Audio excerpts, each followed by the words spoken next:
घरटी करिले केजाणी केमती कांथ चारिकरे बुढ़ियाणी जाल बा अळंधु गुड़िक जमा हो जाए। जितेबाला भी आपण घरे बुढ़ियाणी जाल कि अळंधु टिके बेसी मात्रा हो जाए पाख पड़ोशी मैंने कहती सेगुड़िक हटई दियो अशुभ हो पारे। तेबे कौन अशुभ हम?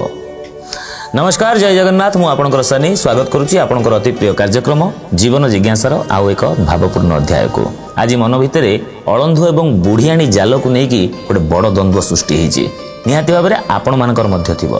यार अति सुंदर समाधान रखापी आम सहित जोड़ी होती ज्योतिर्विद एवं वास्तुविद पंडित चित्तरंजन महापात्र। नमस्कार, जय जगन्नाथ। जय जगन्नाथ। अळंधु आ बुढ़ियाणी जाल समस्त घरे टिके साधारण सेटा तो कह जाए सफा करदेवाटा भल, घर तो परिष्कार रुहे। तो सेगुड़िक रहिले किसी अशुभ भी हुए कि? प्रथम वास्तुशास्त्र अनुसार प्रश्न उत्तर विशेष बहुत गुरुत्व वहन करे। साधारणतः लोकाचारिक मतरे आप कहते लोकों मतरे पड़ोशी मैंने कहते जे ये हटान तुरंत बोली कहती, यहाँ लोकाचारिक मत कि वास्तुभित्तिक मत शास्त्रानुमत देखा बुढ़ियाणी जाल जदि घरे तो छोट मोट अल्प लगी जदिओ से प्रभाव पड़ेनि कि दीर्घ दिन धरी बहुत दिन धरी कि धीरे धीरे धीरे धीरे बुढ़ियाणी जाल एक बिछेब एवं अळंधु लगिब घरे ता गोटे विराट बड़ समस्या गृह कि डाकी आने। जहाँकि मुझे कहबी वास्तुशास्त्र शब्द अनुसार घर को दुर्भाग्य डाकी आने। यदि अळंधु बुढ़ियाणी बसा घरे बांधे बा सृष्टि हुए तो से घर पे एक दुर्भाग्य को डाकी आने। देखो आप साधारण जानते घरे यदि जाल टाइप बुढ़ियाणी बसा सृष्टि है जानवे आपण किसी समस्या फसीजे।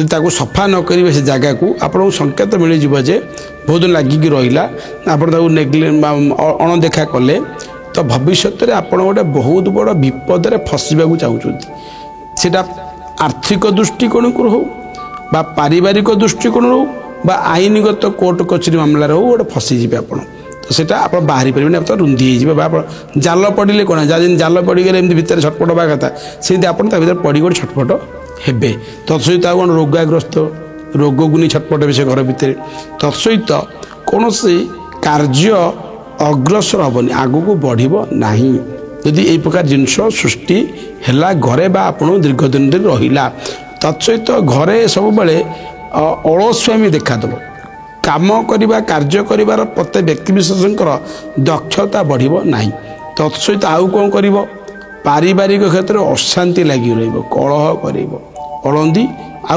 जो मैंने खाली घर पर कहूनी आज्ञा जो मानकर व्यवसाय स्थली अच्छी बा ऑफिस अच्छी दुकान अच्छी बा व्यवसाय स्थली करिसेंती से जगह लगिला मध्य भी आकस्मिक भाव में जदि देखिले अळंधी बा बुढ़ी बसा बांधेला सफासफी कले ना और दीर्घ दिन पड़क रहा से दुकान रे ताला झुलवा आज्ञा आ के दिन पर आज्ञा तेणुक सफा सुतरा निहाती रूपे करवा आवश्यक अटे। से अळंधी को हटेवा निहाती बा बुढ़ी बस हटेवा निहाती आवश्यक अटे। आप जानते बर्तमान को जदि आम देखा जो घरे बहुत दिन धरी पड़िकी रुहे से घरे अळंधु एवं बुढ़ी बसा बांधी दे थाए अर्थात जनशून्य हवा पर ये जिनटा घटे लोक न रहा पर से घरे जिनटा घटे तो घरे रहीकि से जिनिस घटब ए प्रकार परिस्थिति दृश्यमान हम बा आसब आपण जानीजे ये घर लोक परित्याग हे ए घर छाड़ी लोक जीवे दुर्भाग्य अर्थ लोक गला न रही एमती परिस्थिति आसे। बुढ़ियाणी गोटे घर बंद कोटे बहुत दिन पड़क रहा जानते ऑटोमेटिक अळंधी और बुढ़ियाणी बसा सृष्टि कर किंतु जदि घरे रहा अवस्था एमती घटुची आपड़ जानवे आपड़ से आमंत्रण कले घर छाड़ी जी आगे दाण्ड भिखारी बरदाण्ड जुआरी आज्ञा तेणुक से कही रखी जदि बा एमती परिस्थिति घरे के देखुंट एमती अच्छी हूँ घरे आप बुढ़ाणी बसा अळंधु लगुच यथा शीघ्र सफा करेंगे कौ दिन सफा करेंगे ता भी कही रखुची सबुदिन सफा करें किंतु केतटा दिन बारण कर दिन के सफा करें हाथ मारे ना शनिवार मंगलवार गुरुवार 3टा बार एवं अळंधु बुढ़ियाणी बसा घर एमती घर मत भी घर झड़ाझड़ी करेंगे ना तत्सहित संक्रांति पूर्णिमा ଅମାବାସ୍ୟା।